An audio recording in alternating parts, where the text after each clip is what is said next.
Salut à toi, aujourd'hui 3 techniques super rapides pour détourer un élément sur Photoshop. Alors pourquoi te présenter 3 techniques dans cette vidéo?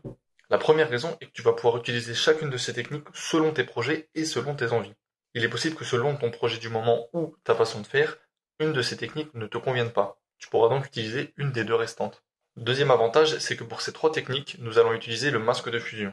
Cela va en fait te permettre de combiner ces 3 techniques pour aller plus loin dans le détourage si tu le souhaites. À vrai dire, ces techniques peuvent littéralement te prendre 30 secondes, mais tu peux aussi y passer plus de temps si tu veux peaufiner les détails. Globalement, plus tu prendras ton temps, plus tu seras précis. Mais trêve d'introduction, passons maintenant au tutoriel.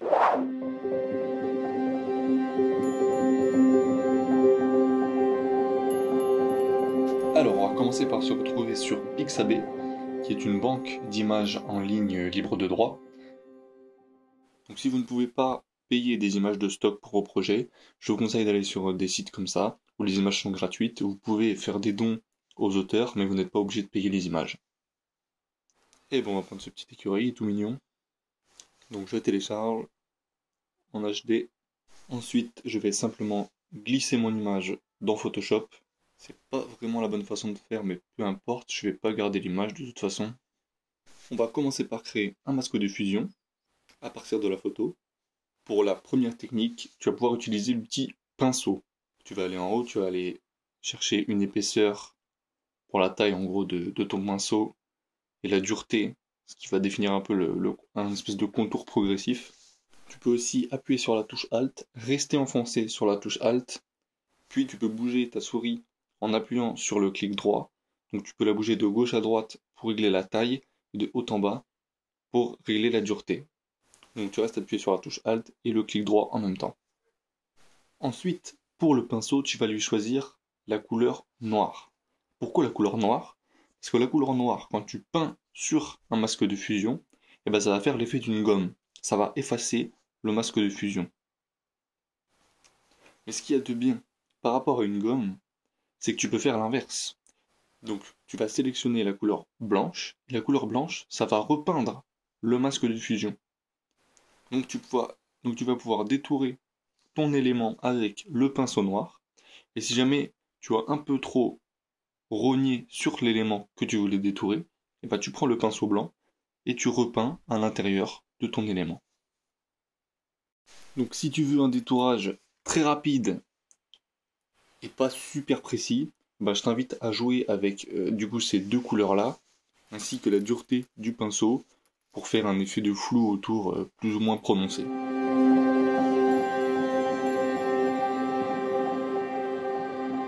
Alors pour la deuxième technique, on va retourner sur Pixabay et on va prendre cette petite fille, elle fera très bien l'affaire.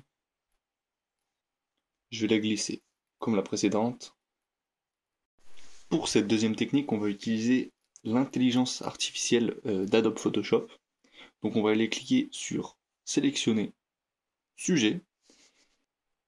Et en fait, Photoshop va reconnaître notre sujet. Donc il va reconnaître un personnage et il va aller le détourer par lui-même. Donc c'est un outil qui est en constante évolution, qui marchait moins bien il y a 2 ans et qui marchera mieux dans 2 ans.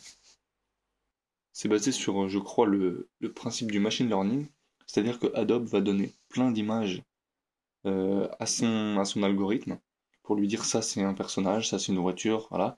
Et en gros, petit à petit, l'intelligence artificielle d'Adobe va apprendre en ayant le plus de données possible. Donc c'est pour ça que l'outil se peaufine d'année en année. Maintenant, on va cliquer sur le mode masque et ça va nous permettre de voir en fait si c'est bien détouré. Donc là, on voit qu'il reste quelques détails à peaufiner, donc on va voir ça maintenant. Donc pour corriger cette sélection, on a plusieurs outils qui vont s'offrir à nous. On va commencer par l'outil lasso, donc qui va être à main levée. Ensuite, on va choisir soit soustraire à la sélection, soit ajouter à la sélection. Donc nous, on voit qu'il y a un bout en trop de la jupe. Donc on va faire soustraire à la sélection. Et on va venir tracer à main levée la partie en trop. Et ça va nous soustraire donc de ce masque. Et donc comme ici, s'il manque un morceau de la jupe dans la sélection, tu vas faire ajouter à la sélection et tu vas pouvoir tracer dans la jupe. Comme autre outil, on va avoir l'outil lasso polygonal qui va être vraiment pour des lignes droites. Donc il n'y a pas vraiment beaucoup d'utilité à cet outil-là, à moins que tu aies des objets très droits. Mais nous, on va surtout utiliser le lasso magnétique. Donc vous allez cliquer dessus. Ça va être le même principe que le lasso normal. Ça va venir se coller sur les bordures des différents objets. Ce qui va te permettre d'être plus précis que juste le lasso à main levée. Donc moi, ce que je te conseille, c'est de jongler entre le lasso magnétique et le lasso à main levée et de venir corriger petit à petit toutes les parties de ta sélection. Donc, par contre, ce que le lasso ne pourra pas faire, c'est pour les cheveux. Donc là, on voit que les cheveux se confondent un peu avec le fond. Donc on va y aller en deux temps. D'abord, je vais faire une sélection grossière du bout de la mèche avec le lasso pour inclure cette mèche dans la sélection. Ensuite, je vais cliquer sur sélectionner et masquer en haut de la fenêtre. Et ça va me proposer des outils pour peaufiner les contours. Donc on va sélectionner l'outil amélioration des contours. Donc cet outil-là, il est fait en fait pour améliorer les contours au niveau des cheveux ou des poils, etc. Donc là c'est pareil, tu vas pouvoir gérer l'épaisseur et la dureté. Bon là je l'ai peut-être mis un peu petit, mais bon on va dire que ça va passer pour cette fois. Et donc tu vas le passer à l'extrémité des cheveux. Et en fait cet outil-là, ça va pouvoir récupérer les petits cheveux qui n'ont pas été sélectionnés et extraire des bouts qui ne sont pas dans les cheveux. Donc là tu vois je passe autour de toute la mèche, ça va me récupérer les petits cheveux. Bon là je l'ai pas mis assez grand l'outil. Quand je vais passer juste derrière la nuque, bah ça va m'enlever le fond qui n'appartient pas à la chevelure. Donc bien sûr il y a plein d'autres outils pour être encore plus précis au niveau de la densité des cheveux, etc. Mais on a dit aujourd'hui qu'on faisait du super rapide. Quand tu es satisfait, tu appuies sur OK. Donc là on va voir ce que ça donne. Bon là j'avoue c'est pas incroyable ce que j'ai fait, mais ça fait largement le taf. Le détourage je le fais en 3 minutes, donc pour le temps que j'ai passé c'est très très bien. Ah là je vois que j'ai des bouts que j'avais pas vu. Donc là rapidement je vais reprendre le lasso magnétique. Pour finir le tracé du lasso magnétique, il faut bien que tu finisses ton tracé au niveau du début de ce tracé là, comme le lasso normal d'ailleurs. Je termine avec le lasso normal. Et une fois que tout est bon, je vais cliquer sur le masque de fusion. Et voilà, on a notre détourage à peu près quali en très très peu de temps.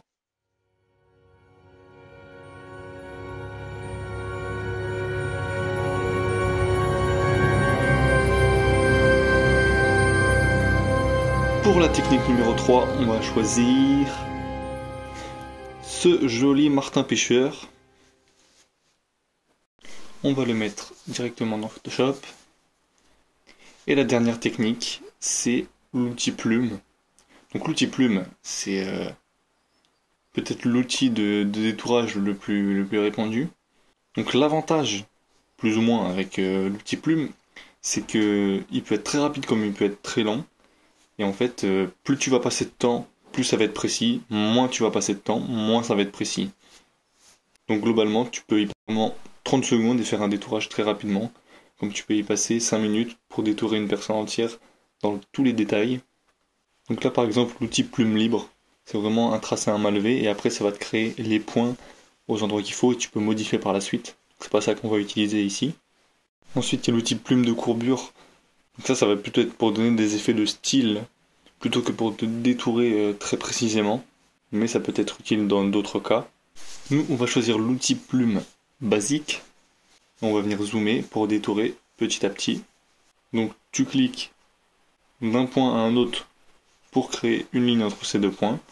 Si tu cliques, que tu restes appuyé sur le clic et que tu bouges ta souris, ça va créer des courbes. Tu vois là, si je ne reste pas appuyé et que je fais des traits simples, ça me fait des lignes droites. Et si je veux transformer ces lignes droites en courbes, et ben je reste appuyé sur Alt et je clique gauche sur le point et je reste appuyé pour tirer et faire ma courbe un peu comme je veux.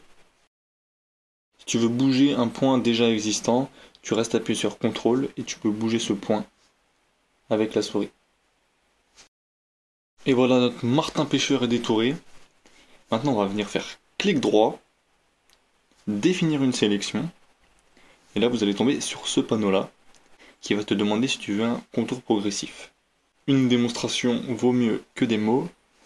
Là tu vois je vais mettre un contour progressif de 30, donc c'est abusé hein, pour 30, je vais vraiment forcer le trait. Donc je clique sur masque de fusion.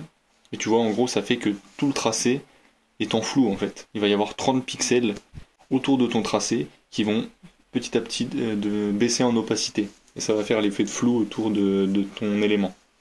Donc là, tu vois, je fais CTRL Z pour revenir en arrière.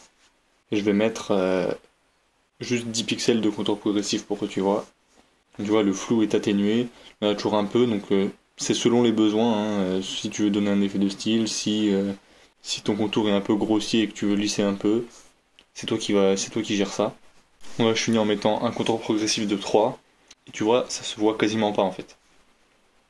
Donc là, c'est encore un peu gros. Moi, je pense que si j'avais vraiment dû utiliser cette image-là de Martin Pêcheur, j'aurais vraiment pris un contour progressif, soit de 1 ou 2, soit de 0. Et je me serais plus appliqué, mais tu vois ce que ça donne et quels effets ça peut faire. Cette vidéo touche maintenant à sa fin, j'espère que j'ai été clair et précis. N'hésite pas à me poser tes questions en commentaire, à me dire si j'ai été clair ou à me suggérer un sujet que tu veux que j'aborde dans une prochaine vidéo. Tu as aussi la possibilité de t'abonner si tu veux continuer à apprendre plein de choses. Moi je te souhaite bon courage dans tes projets, reste curieux et je te dis à la prochaine. Salut!